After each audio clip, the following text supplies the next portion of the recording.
दर्शीर संवर्धना उत्सव और आलोचना चक्र सामाजिक सांस्कृतिक अनुष्ठान दर्शी तरफ आंबेडकर जयंती उपलक्षे स्वच्छता कर्मी संवर्धना उत्सव और आलोचना चक्र आदर्श साहित्यघर ठारे अनुष्ठित हो जाइछि। दर्शीर सभापति सुजाता साहू सभापतित्व साधारण संपादिका रश्मिरेखा मिश्र आवाहकत्व और स्वागतिका पंडा संयोजन आयोजित यह कार्यक्रम कवि डॉलीराणी ब्रह्मा मुख्य अतिथि और शिक्षाविद अन्नदा शंकर पाणिग्राही मुख्य वक्ता भावे जोगदे आलोच्य विषय मतदान ही राष्ट्र विधाता संपर्क में आलोचना करथिले। अतिथि द्वय सेमानक वक्तव्य मतदाता मत ही गुरुत्वपूर्ण कहवा सह शिक्षा स्वास्थ्य संस्कृति दक्षता परिवेश सह मनर स्वच्छता उपरे गुरुत्वारोप करथिले।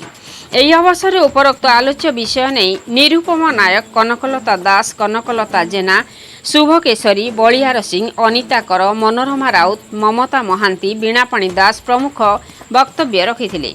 ଏହି ଅବସରରେ ସ୍ୱଚ୍ଛତା କର୍ମୀ ଓ ବକ୍ତବ୍ୟ ରଖିଥିବା ମହିଳା ବିଚାରକ ଓ ଅତିଥି ଦ୍ୱୟଙ୍କୁ ଅନୁଷ୍ଠାନ ଦ୍ୱାରା ସମ୍ବର୍ଦ୍ଧିତ କରାଯାଇଥିଲା। ସେହିପରି ପୂର୍ବରୁ ଆୟୋଜିତ ହୋଇଥିବା ବକ୍ତୃତା ପ୍ରତିଯୋଗିତାରେ କୃତିତ୍ୱ ହାସଲ କରିଥିବା ଝିଲିମା ମହାନ୍ତି, अर्चना महांती और दिलेश्वर रणा और विचारक स्नेहलता नायक, प्रदीप पंडा और बबिता महापात्र को सम्मानित करा जायतिला। एही कार्यक्रम परिचालन सुश्री प्रत्युषा, सुश्री क्षीरोदी तनया, सरिता बेहेरा, पार्वती मंडल, दिलेश्वरी महंत, ललिता दत्त, संयुक्ता जेना, सुधांशु बाला मिश्र, कविता रथ, स्वर्णदेवी प्रधान और बासंती सिंह प्रमुख उपस्थित रही कार्यक्रम परिचालन सहयोग करथिले। शेषरे सभापति श्रीमती साहू धन्यवाद अर्पण करथिले। राउरकेलारू कुंज बिहारी राउतଙ୍କ रिपोर्ट मसीहा न्यूज।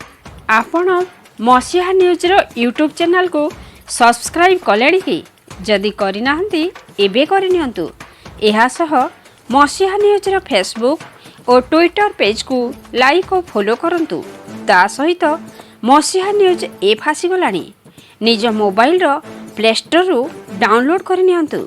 जय जगन्नाथ।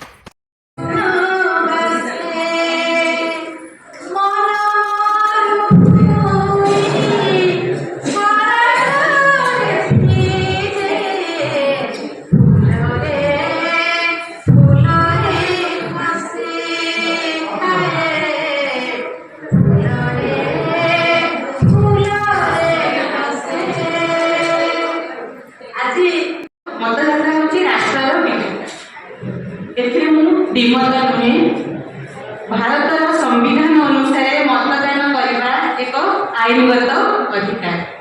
यह एक मौलिक अधिकार नुहे, मौलिक अधिकार नुहे, यह एक सामाजिक अधिकार कहले भल हम। भारत समस्त नागरिक मानकर सामाजिक दायित्व रही मतदान द्वारा आम मानकर प्रतिनिधि मानक बाछि थाउ। प्रतिनिधि माने संविधान अनुसार लोकसभा